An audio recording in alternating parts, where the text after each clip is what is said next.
Gilbert est avec nous. Bonjour Yves Gilbert.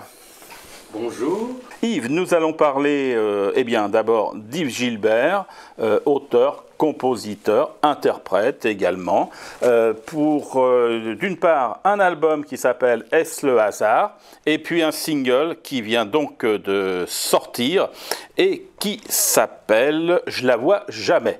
On va revenir là-dessus dans quelques instants, mais Yves Gilbert, j'aimerais qu'on parle de vous et de ce métier de compositeur et surtout de ce grand temps que vous avez partagé avec Serge Lama, puisque, alors je ne sais pas combien il y a de chansons que vous avez composées pour Serge, mais Les Ballons Rouges, Les Glycines, Marie la Polonaise, Napoléon, Charivari, Une île, Tarzan est heureux, et il y en a encore combien comme ça? C'est la folie, et dans l'espace, et Mon ami, mon maître, etc. et tout le Napoléon. Avant Serge Lama, qu'est-ce qui s'est passé? Ah, c'est comme avant Jésus-Christ, après Jésus-Christ, mais avant... Non, c'est pas moi qui l'ai dit. Je compare pas Serge Lama à Jésus. Mais avant Serge Lama, il y avait Yves Gilbert tout seul, qui a signé un contrat chez Philips. J'avais 22 ans, à peu près, 21 ans, 22 ans. Un contrat en tant qu'auteur, compositeur, interprète. Et à l'époque, je faisais des chansons, paroles et musique comiques, enfin fantaisistes. Et ce qui intéressait la major de Philips, c'était surtout le texte, pas les musiques, bizarrement. Parce que moi j'étais un compositeur au départ, mais les textes, c'est drôle, paraît-il, bon. Il disait, ah, le nouveau Charles Trenet. Je dis, faut peut-être pas exagérer, le nouveau Charles Trenet, on n'en est pas là. Enfin, ils m'ont signé un contrat. Et ce contrat, j'ai pas pu en profiter parce que je suis parti au service militaire. À l'époque, il y avait le service militaire encore qui existait.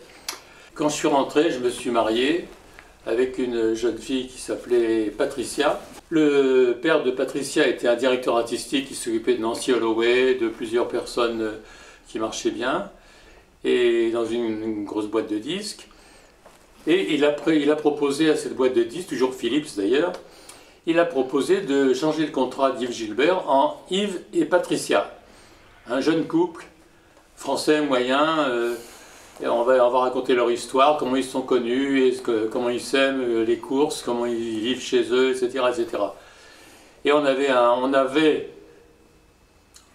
ça s'est pas fait, mais ça a failli se faire, un projet qui intéressait bien tout le monde, RTL, la maison de disques et Jour de France. Bon, Jour de France, on devait avoir un article au Jour de France, les jeunes couples français, etc., etc. Et RTL suivait en nous passant à la radio, évidemment. Et finalement, ça ne s'est pas fait pour des raisons que... je sais pas. Finalement, ça ne s'est pas fait. Bon. Donc, le jeune couple, il est parti sur les routes de France et il a fait autre chose que Jour de France et RTL. Et on a enregistré quelques disques chez Philips, qui ont bien marché, mais enfin sans plus. Si bien qu'au bout de 2 ans, ils nous ont dit, bon, écoutez, les petits, c'est bien joli, mais ça ne va pas nourrir la famille. La famille, alors, et la maison de disques. Et la maison de disques non plus. Donc, merci beaucoup, au revoir. Et à ce moment-là, j'ai rencontré Serge Lama, qui m'a présenté Régine. Régine, un jour, qui me dit, je connaissais bien Régine parce qu'elle avait été hôtesse d'accueil au casino de Deauville, dont mon père dirigeait le casino, donc bon, c'est lui qui l'avait engagée. Et elle me dit un jour, tu sais, je vais me mettre à chanter. Je dis, alors reviens, je vais te faire des chansons. Oui, d'accord. Et puis, quelques temps plus tard, elle me dit, écoute, tes musiques, formidables, je connais un gars dont s'occupe Prenez le bas, il s'appelle Serge Lama, c'est un auteur, interprète, je pense qu'il cherche un bon compositeur, ça devrait coller tous les deux. Je dis, pourquoi pas. Et elle me présente Serge Lama au casino, au Brumel, la boîte de nuit. Moi, fils du directeur nœud pape, smoking et tout. Lui, débraillé, machin, oui, bon, j'emmerde les riches, enfin bon, ça n'a pas collé du tout. Malheureusement, un mois plus tard, il a eu son accident, très grave, et il s'est retrouvé, bon, il s'est retrouvé encore vivant, heureusement, mais il s'est retrouvé sur un lit pendant des mois et des mois et des mois, la jambe dans le plâtre, et là, on a failli lui couper la jambe, mais ça s'est arrangé grâce à son ami, son maître, Marcel. Quelques mois plus tard, après l'entrevue au Brumel, Régine me dit « Je veux absolument que tu vois Serge Lama. » Il est dans son lit, là, avenue de la Tour Maubourg, dans un 2 pièces, chez son ami, son maître.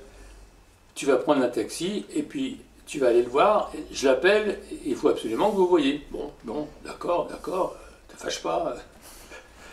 Alors j'arrive, toujours pareil, parapluie. Bien classe. La classe, BCBG, et je tombe sur une sorte de Bouddha. Enfin bon, il sortait de l'accident, évidemment. Et quand je suis rentré, j'ai eu peur, et il a éclaté d'un grand rire, ce qui m'a fait doublement peur, parce qu'il avait un rire extraordinaire. Et finalement, bon, ça s'est bien passé. Il me dit, bon, bah écoute, Régine vient de m'appeler, tiens, j'ai un texte que je viens d'écrire, je te le donne, mets une musique dessus, puis on verra bien. Bon, d'accord. Je rentre chez moi, je mets la musique tout de suite, je le rappelle, il dit, ça y est. Ah, bah, il me dit, bah, viens demain, alors.